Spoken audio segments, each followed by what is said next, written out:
नमस्कार प्यारे छात्रों, आप सभी का बहुत बहुत स्वागत है पीटीज आईएएस एकेडमी 21 जून 2021 के करंट अफेयर्स और एडिटोरियल एनालिसिस प्रोग्राम में। आज हम आ गए हमारे 7वें सेशन पर। हमारे एक्सपीरियंस का लाभ लेते चलें और याद रखिएगा, आपका फ़ायदा हो रहा हो तो ज़रूर हमारे चैनल के साथ अपने सारे साथियों को सब्सक्राइब करवाएं, लाइक और शेयर करें और पूरी प्लेलिस्ट अच्छे से देख लें। सभी सीरियस यूपीएससी और स्टेट पीएससी एस्पायरेंट्स के लिए ही ये सीरीज बनी है। I hope it really helps you prepare your notes diligently. ये हमारी 4 फ्री लेक्चर सीरीज चल रही हैं यूट्यूब चैनल पर। ये चारों की लिंक्स भी मैंने दे दी है। आप जब आज का पीडीएफ डाउनलोड करेंगे तो कृपया इन प्लेलिस्ट को पूरा अच्छे से देख लीजिएगा। एक एक इसमें वीडियो चारों लिस्टों में बहुत यूजफुल हैं और यह आप ही के लिए, आपके फीडबैक का स्वागत है। प्यारे साथियों, आज का हमारा पहला एडिटोरियल हिंदू अखबार से है, the winds of change for Kashmir, hope and promise. देखिए, जो राजनीतिक प्रक्रिया है जम्मू कश्मीर की, वो फिर से स्टार्ट हो रही है। 2 साल से वो बिल्कुल ठंडे बस्ते में थी। ज़्यादातर लीडर्स अरेस्टेड थे, अंदर थे, जब से आर्टिकल 370 का लगभग एब्रोगेशन हुआ था और स्पेशल स्टेटस हटाया गया था। लेकिन अभी अचानक से भारत सरकार ने संकेत दिए हैं कि वो फिर से प्रोसेस शुरू करेगी। 24 जून को पहली मीटिंग 14 नेताओं के साथ प्रधानमंत्री की होगी। तो अगस्त 2019 के 2 साल के बाद जब आर्टिकल 370 लगभग समाप्त हो गया था, ये पहली बार एक आउटरीच शुरू हो रहा है। तो naturally this is big news.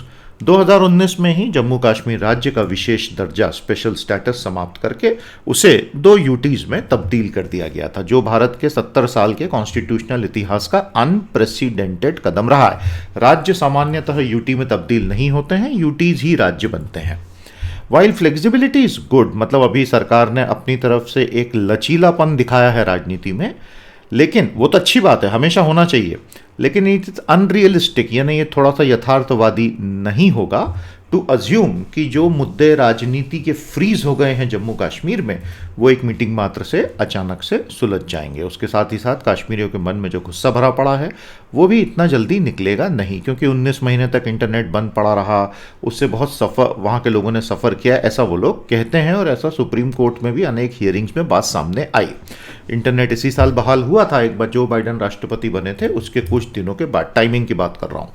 To end the special status of Kashmir was part of Hindutva core agenda achieved in 2019 by Modi. तो बहुत समय से ही बोला जा रहा था, कई दशकों से, कि ये क्यों दे रखा है आर्टिकल 370, ये सब नेहरू की गलती है, हटाओ इसको। और मोदी ने दूसरी बार जीतने के बाद उन्होंने इसे हटा भी दिया।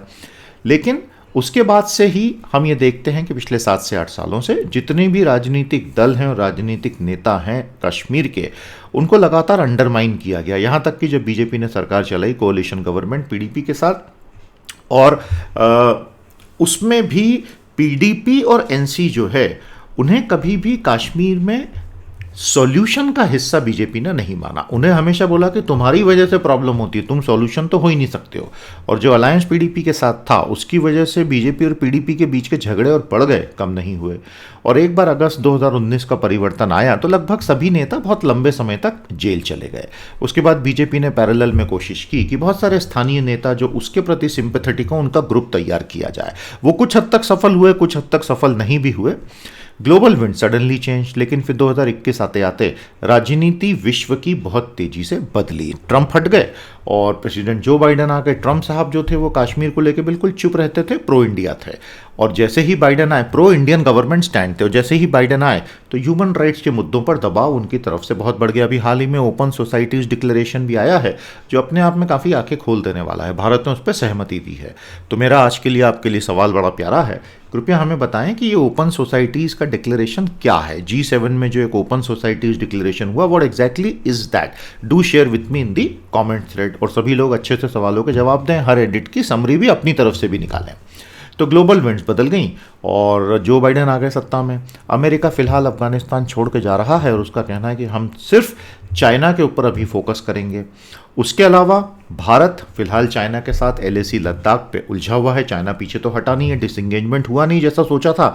भारत कुछ हद तक पीछे हटा, लेकिन चाइना तो हमेशा से ही इन मामलों में धोखेबाज तो रहा ही है, उसने हटने से मना कर दिया है। तो बाइडन एडमिनिस्ट्रेशन बड़ा स्पष्ट है कि वो भारत की कश्मीर नीति को अप्रूव नहीं करता है, वर्तमान नीति को, और पाकिस्तान इस सब का फ़ायदा उठा के अपना बहुत पुराना स्ट्रेटेजिक एडवांटेज गेन करना चाहता है।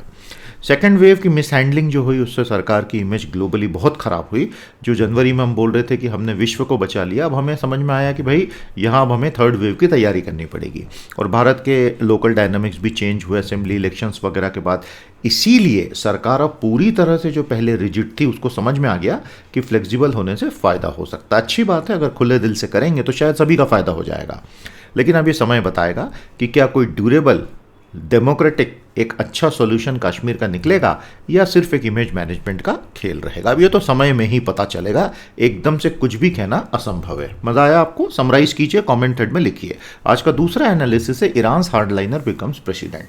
तो ये थोड़ी सी बुरी खबर ही कही जा सकती है कि ईरान में जो एक तरफ आप सुप्रीम लीडर होते हैं जिनके हाथ में डिफेंस होता है, आर्मी होता है, और दूसरी तरफ प्रेसिडेंट होते हैं। प्रेसिडेंट जो होते हैं वो वहाँ की पार्लियामेंट को पूरा कंट्रोल करते हैं और स्थानीय प्रशासन को चलाते हैं। और नॉर्मली पिछले काफ़ी समय से हसन रूहानी साहब रिफॉर्मिस्ट प्रेसिडेंट रहे, सुधारवादी। और जो वहाँ के सुप्रीम लीडर होते हैं, आयतुल्लाह खोमेनी से कहानी शुरू हुई थी 79 के रेवोल्यूशन के बाद, वो हमेशा हार्ड लाइनर होते हैं। अगर सारे ही लोग हार्ड लाइनर हो जाएंगे तो देश को तो चलाना ही मुश्किल हो जाएगा। लेकिन फिलहाल एक हार्ड लाइन धार्मिक नेता, क्लेरिकन है, धार्मिक नेता, क्लर्जी का हिस्सा, इब्राहिम रईसी, ये वहाँ के नए राष्ट्रपति बन गए हैं। और ये 2019 से चीफ जस्टिस भी अपॉइंट किए गए थे। और ये बिल्कुल स्पष्ट आरोप है कि 2021 का राष्ट्रपति का चुनाव पूरी तरह से फर्जीवाड़ों से ग्रस्त रहा है। ईरान की जो क्लर्जी है, यानी वहाँ के जो धार्मिक नेता हैं, अब उनके हाथ में मिलिट्री, पार्लियामेंट, जुडिशरी, प्रेसिडेंसी सब कुछ आ चुका है। मतलब रिफॉर्मिस्ट और मॉडरेट लोगों की जगह खत्म कर दी गई है। किसी भी देश के लिए अच्छा नहीं होता है अगर सभी लोग हार्डलाइनर वो हो जाएंगे तो फुल रिवर्स गियर में गाड़ी भागती है। नॉर्मली क्या होता है, ईरान का जो सुप्रीम लीडर होता है वो डिफेंस, आर्मी वगैरह पे नियंत्रण रखता है और जो राष्ट्रपति होते हैं वो देश को चलाते हैं। तो मॉडर्निस्ट, रिफॉर्मिस्ट प्रेसिडेंट्स हमेशा सुप्रीम लीडर्स के साथ कहीं ना कहीं तलखी भरा रिलेशनशिप तो रहता था। जो मॉडर्निस्ट थे जैसे मोहम्मद खातामी हुए, हसन रूहानी हुए, उन्हें हमेशा कंजर्वेटिव से कहीं ना कहीं दिक्कत तो आती थी। रईसी 2017 में रूहानी से हारे ही थे। और 2000 के चुनावों में जो गार्डियन काउंसिल थी, जो सारे कैंडिडेट्स के नामों को वेट करती है, इन्हें चेक करती है, उसने सारे रिफॉर्मिस्ट नामों को ही स्क्रैप कर दिया। मतलब वहाँ का election commission, election boycott call दे दिया रिफॉर्मिस्ट लोगों ने कि भाई ऐसा थोड़ी चलेगा कि अब सिर्फ हार्डलाइनर को ही आगे लोगे और खड़ा भी नहीं होने दोगे प्रेसिडेंशियल इलेक्शन। तो फिर जो बॉयकॉट का कॉल आया उस वजह से वोटिंग परसेंटेज 48.8% हो गया।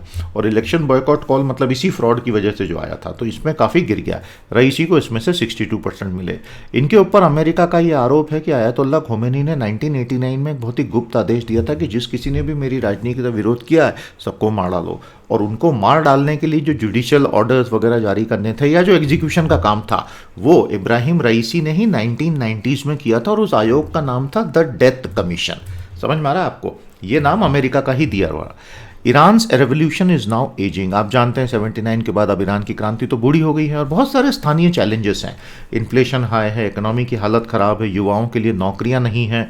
ये तो कुछ सुना सुना लग रहा है। और economy is in dire states, reforms are lagging. President Rouhani's attempt to mend relations with the west. अब आप जानते ही हैं डोनाल्ड ट्रंप साहब ने एक बहुत बड़ी गलती जो की थी, joint comprehensive plan of action को स्क्रैप कर दिया, न्यूक्लियर डील को, जो ओबामा ने बड़ी मुश्किल से की थी। और ये डोनाल्ड ट्रंप ने इसलिए किया क्योंकि वो इजराइल के खास मित्र रहे, पूरी तरह से प्रो इजराइल थे। अब उसकी वजह से क्या हुआ, जो मॉडर्निस्ट आदमी था रूहानी जिसने वो डील करवाई थी, वो एकदम से स्थानीय राजनीति में कमज़ोर हो गए। और वो कमज़ोर हुए तो हार्डलाइनर्स को आगे आने का मौका मिल गया। और इस वजह से लोकल ग्राउंड रिफॉर्मिस्ट का बहुत, तो आप देख रहे हैं लॉ ऑफ अनइंटेंडेड कॉन्सिक्वेंसेस होता है। आपकी जो कॉज और आपके जो एक्शंस होते हैं उसके जो फाइनल रिजल्ट्स आते हैं, इफेक्ट्स आते हैं, वो कैसे कैसे आ सकते हैं। इसलिए बड़ा सोच समझ के अंतर्राष्ट्रीय राजनीति में कदम उठाने चाहिए।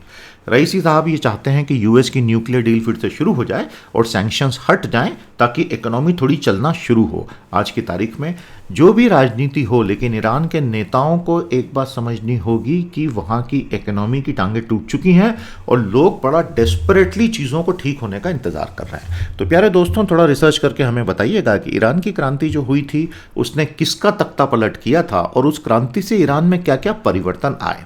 उसके अलावा मुझे बताइए भारत और ईरान के रिश्ते कैसे रहे हैं। भारत ईरान से तेल खरीदना क्यों अचानक से बंद कर दिया, जबकि ये तो हमारा बहुत पुराना अपना दोस्त था। जवाब दीजिएगा कमेंट थ्रेड में, सेशन को लाइक और शेयर जरूर करें। दोस्तों 6 जुलाई से मेरा बहुत प्यारा कोर्स एसएनटी क्रैकर कॉम्बो आ रहा है। ये 25 सेशन का कोर्स है एसएनटी क्रैकर, और साथ ही साथ हम 3 कोर्सेज आपको कॉम्बो में देते हैं। इसका एक्सेस आपको 6 महीने का, इसका एक्सेस 6 महीने का और ये पूरा 1 साल का। आगे बढ़िए और पूरे कॉन्फिडेंस से आज के आज एनरोल करें। टीम का नंबर भी दिया है और इसको आप पीडीएफ डाउनलोड करोगे तो ये ओपन भी हो जाएगा। उम्मीद करूंगा आप मेरे साथ जुड़ेंगे 6 जुलाई से। आज का तीसरा बड़ा एडिट है इंडिया रशिया प्रेडिकमेंट। प्रेडिकमेंट का मतलब होता है बहुत भारी दुविधा में फंस गए हो। बहुत ही भीम का एडिटोरियल ये प्रोफेसर साहब ने लिखा, कोई प्रोफेसर ही इतना लिख सकता है। एनीवे इंडिया रशिया प्रेडिकमेंट मतलब भारत रूस को लेकर एक ऐसी दुविधा में फंस गया जिससे निकल नहीं पा रहा है। तो ऐसा क्या हो गया भाई, रूस तो हमारा दोस्त रहा है। रूस के जो राष्ट्रपति हैं व्लादिमीर पुतिन साहब बड़े अहिंसक प्रवृत्ति के आदमी हैं, आप जानते ही हैं सब कुछ। रूस के राष्ट्रपति पुतिन ने हाल ही में स्पष्ट मना कर दिया कि भारत चीन के झगड़े में मैं भारत की तरफ से नहीं बोलूंगा, और उन्होंने कहा कि आप दोनों मैच्योर हैं, आप आपस में इसको निपटा लीजिए। भारत के लिए बहुत बड़ा शॉक रहा क्योंकि 70 सालों में रशिया ने, सोवियत संघ ने हमेशा प्रो इंडिया बातें की थी, लेकिन चाइना के एफर्ट्स तो बड़े क्लियर हैं। भारत को जितनी चोट दे सकता है क्षेत्रीय स्तर पर और स्थानीय स्तर पर और अंतर्राष्ट्रीय स्तर पर, चाइना तो वही करने की कोशिश कर रहा है। और ऐसे में रशिया चाइना की तरफ से बोले ये हमारे लिए अच्छी खबर नहीं है। रशिया ने पहले भारत को ये एडवाइस किया था कि यार देखो, ये जो तुम क्वाड वॉर्ड बना रहे हो ना, quadrilateral security dialogue for Asia Pacific defence architecture, India US Australia Japan, ये क्या कर रहे हो यार तुम? मतलब ये गलत लोगों से हाथ मत मिलाओ, संगति में रह के बिगड़ जाओगे तुम उन लोगों की। And not to revive cold war time mentality. Cold war यानी कि शीत युद्ध कब से कब तक हुआ था भैया? तो कोल्ड वॉर जो था वो कैपिटलिस्ट वेस्ट और कम्युनिस्ट ईस्ट के बीच का लगभग 40-45 साल चला। बहुत खतरनाक एक ऐसा युग था जिसमें आयरन कर्टन आ गया था। तो आप जरा कमेंट थ्रेड में हमें बताएंगे शीत युद्ध क्या था, कब से कब तक चला और उसका रेफरेंस यहाँ क्यों दिया गया है, और शीत युद्ध से भारत को बचाने के लिए पंडित नेहरू ने क्या मास्टर स्ट्रोक चला था वो भी बताइए। तो रशिया कहता है कि तुम तो ये सेकेंड कोल्ड वॉर के हिस्सा बन रहे हो, मत बनो, और तुम्हें चाइना को होलिस्टिकली देखना चाहिए। मतलब रशिया चाइना की पैरवी करने लग गया है।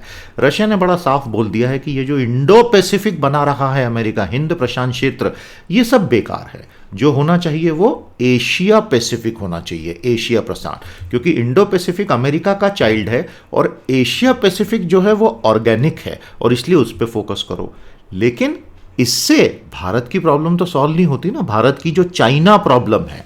और उसके बाद रशिया ने यह भी बोला कि ये जो क्वाड तुम बना रहे हो ये तो एशिया का नाटो बना रहे हो, और आप जानते हैं नॉर्थ अटलांटिक ट्रीटी ऑर्गेनाइजेशन जो कि एक मिलिट्री ग्रुप है, उससे रशिया को वैसे ही बहुत भयंकर तकलीफ है, 30 सदस्य हैं उसके। भारत लद्दाख में बहुत बुरी तरह चाइना के साथ उलझा हुआ है, और प्रोफेसर साहब बड़ा स्पष्ट कहते हैं कि देखिए लद्दाख में स्थितियां इतनी गंभीर हैं अभी, और वो प्रॉब्लम स्ट्रेटेजिकली भारत के लिए इतनी डेंजरस है जिसपे अभी उतना स्ट्रेस मीडिया दे ही नहीं पा रहा है, जबकि वो है प्रॉब्लम बहुत भयंकर। और ऐसे में रूस का साथ नहीं देना अच्छी बात नहीं है। जब यूएसएसआर का, सोवियत संघ का 91 में पूरी तरह विघटन हो गया था, तो भारत ने देखा कि जो रूस उसमें से निकला वो तो बहुत कमज़ोर था, और वो आज की तारीख में अब एक बहुत एम्बिशियस चाइना के सामने तब भी नहीं और अब भी नहीं मदद कर पा रहा है। हालांकि 90s में तो चाइना भी इतना बड़ा और एम्बिशियस नहीं था। उसके अलावा instead of that Russia saw itself as the leader of RIC. तो रूस ने दूसरा गेम खेला। उसको ऐसा लगा कि ये जो ट्रायलैटरल है रूस भारत चीन, वो इसका नेता बन जाएगा। भारत उससे जुड़ा इसलिए नहीं कि उसको बहुत ज़्यादा रूस और चाइना पे भरोसा था, बल्कि इसलिए क्योंकि पश्चिम और अमेरिका का एक यूनिलैटरल वर्ल्ड ना बन जाए, यूनिपोलर वर्ल्ड ना बन जाए, एक ध्रुवीय विश्व ना बन जाए। इसलिए भारत ने कहा कि भाई एक्सटर्नली बैलेंस करने के लिए मैं आरआईसी से जुड़ जाता हूँ। आरआईसी ट्रायलैटरल जो था वो बहुत ढंग से ग्रो नहीं हो पाया। क्यों? क्योंकि चाइना हमेशा से होस्टाइल रहा, तो भारत कैसे उससे प्यार में पड़ सकता था। और चाइना ने पाकिस्तान को अपना बेइंतहा प्यार दिया, सपोर्ट दिया, जिससे ये दिक्कत हो गई कि वहाँ से आने वाले टेरर को एक कवच मिल गया, भारत को बहुत दिक्कत हुई। So India too focused on building bridges with the US. तो फिर भारत जो है वो अमेरिका की तरफ झुकता चला गया।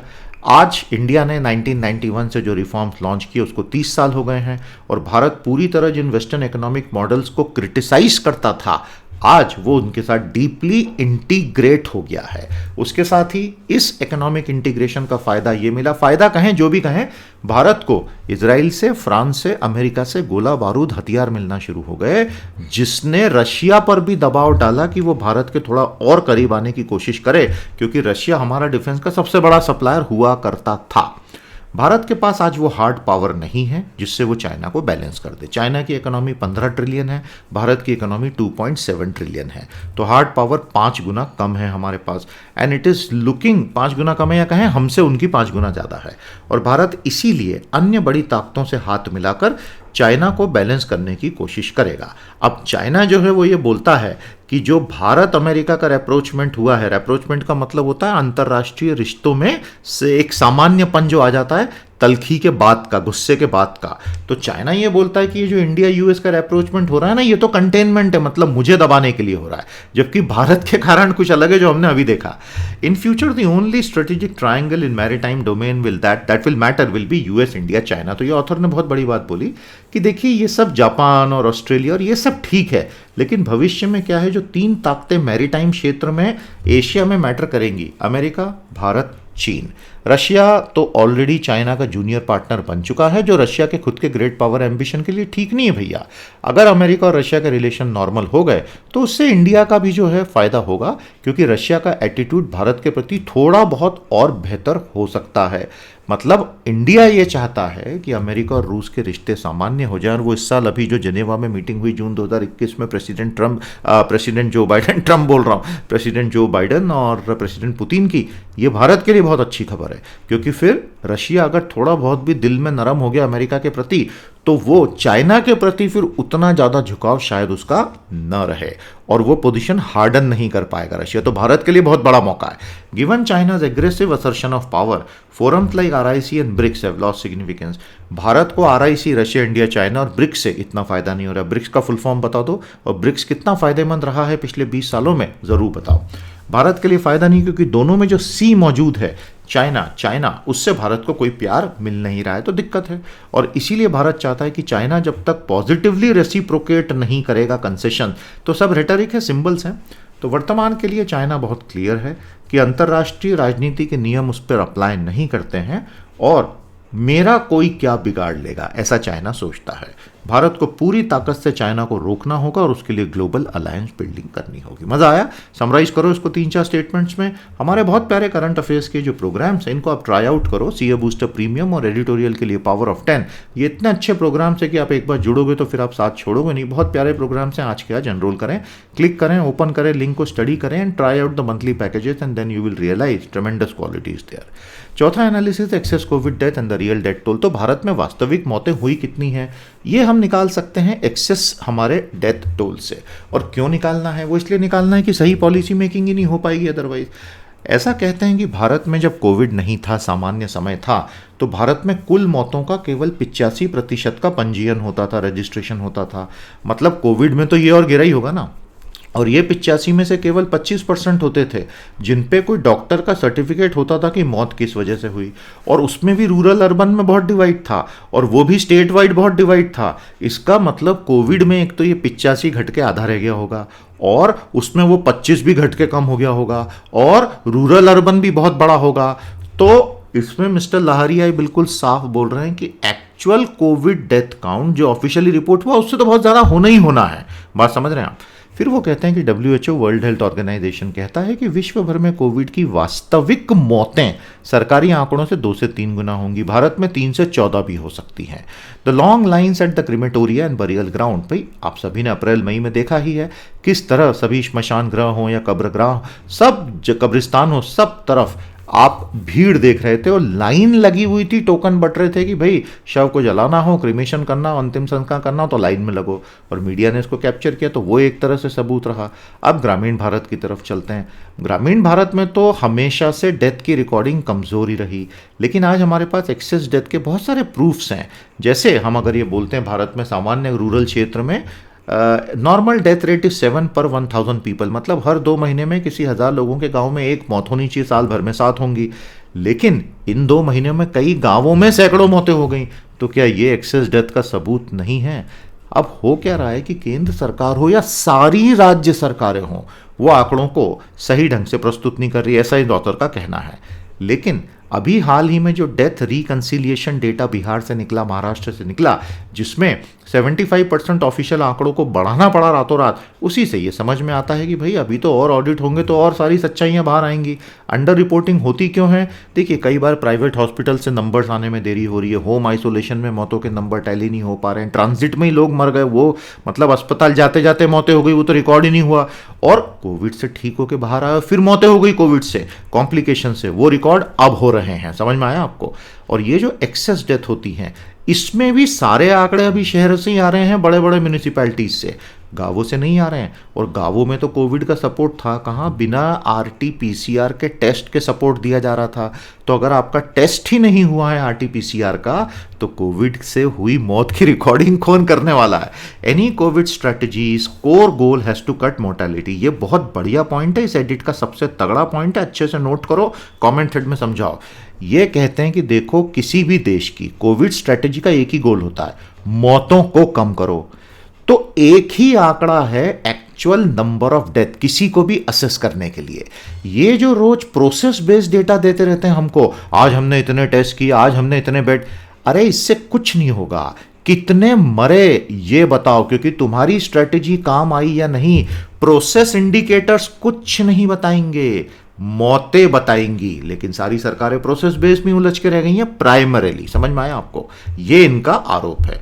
अब अगली वेव की तैयारी करनी है तो एक्चुअल आंकड़ों पे काम करो, क्योंकि अगर आधे अधूरे आंकड़ों पे काम करेंगे तो स्केलिंग अप ऑफ इंफ्रास्ट्रक्चर नहीं हो पाएगा। फिर वो कहते हैं 4 तरीकों से डेथ के एस्टीमेट निकल सकते हैं: death audit, excess death analysis, death surveys and verbal autopsies and decadal census. Bharat का तो सेंसस 2021 का शुरू ही नहीं हो पाया अभी तक। इन चारों के लिए आपको अपग्रेडेशन करना पड़ेगा, क्योंकि बिना सही नंबर ऑफ डेथ्स के पॉलिसी फॉर्मुलेशन हमेशा डिफेक्टिव रहेगा। तो समराइज कर दीजिए इसको। आज का आपको अगला रिमाइंडर हम दे दें, इससे पहले इस पे जाएं, आप हमें बताइएगा आपको क्या लगता है दोस्तों कि क्या एक्सेस डेथ हुई हैं, आप किस शहर से, और आपके शहर में मीडिया ने आपको क्या बताया कि क्या आपको सही आंकड़े मिले? बताइएगा, अपना अपना एक्सपीरियंस शेयर करें। अगर इकोनॉमी में ज़रा भी दिक्कत है तो मेरा ये बहुत ही खूबसूरत और बहुत पॉपुलर कोर्स है, 8 जुलाई से शुरू होगा, इसके बारे में जानकारी लें और एनरोल करें। तालिबान राइजिंग इन अफगानिस्तान, हमारी जो आज की 5वीं न्यूज़ है, 4 एडिट हो गए और न्यूज़ है, वही हुआ जिसका डर था। अंततः अभी इनकी पीस टॉक्स तालिबान और सरकार की ठंडी पड़ गई है, और ये कतर में हो रही थी, दोहा की राजधानी कतर में। पूरे के पूरे अफगानिस्तान में हिंसा तेजी से बढ़ गई है। और मैंने बहुत पहले ये प्रेडिक्ट कर दिया था कि तालिबान कोई मॉडर्न रिपब्लिक तो बनाएंगे नहीं। तालिबान ने आज ये बोल भी दिया कि हम तो चाहते हैं कि पुरानी परंपराओं और इस्लाम धर्म के नियम के हिसाब से नया अफगानिस्तान बने। मतलब वही पुराना वाला तालिबान शासन। तालिबान ये बोलता है कि भाई हम विमेन और माइनॉरिटीज़ को प्रोटेक्शन देंगे, लेकिन ट्रेडिशन और रिलीजन के नियमों के हिसाब से। तो ये तो एक बहुत दूर की कौड़ी है, और तालिबान का पिछला शासन जिन्होंने समझा है, पढ़ा है, वो जानते हैं कि आने वाला समय अफगानिस्तान के लिए अंधेरों से भरा हुआ है। अमेरिका के राष्ट्रपति अफगान के दोनों टॉप लीडर्स से अभी हाल ही में मिलने वाले। राष्ट्रपति का नाम बताइए। और आज की आखिरी खबर यह है कि सऊदी अरेबिया में मोहम्मद बिन सलमान जो हैं, आप जानते ही हैं, वहाँ के क्राउन प्रिंस हैं, राजा ही हैं प्रैक्टिकली अब तो। उन्होंने बहुत सारे नए रिफॉर्म्स लाए हैं, क्योंकि इस ऑयल इकोनॉमी को डाइवर्सिफाई करना ज़रूरी है, और उसे डाइवर्सिफाई करने के लिए उन्होंने अपने रिफॉर्म सारे के सारे लाए हैं। अब जो यहाँ का इस्लाम का वर्जन है उसको कहते हैं वहाबी इस्लाम।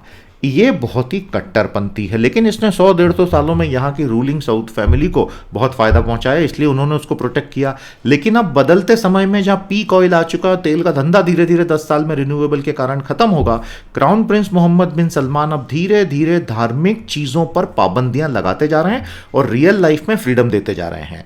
लेकिन जो भी पॉलिटिकली उनको अपोज करता है, उनको वो पूरी तरह से क्रश कर देते हैं। यह है कहानी सऊदी अरब की। आई होप आपको मजा आया। इसी के साथ आज का सेशन समाप्त करते हैं। सेशन को लाइक और शेयर कीजिए, अपने साथियों के साथ चैनल को सब्सक्राइब कीजिए और अगले सेशन की तैयारी करें। नमस्कार, जय।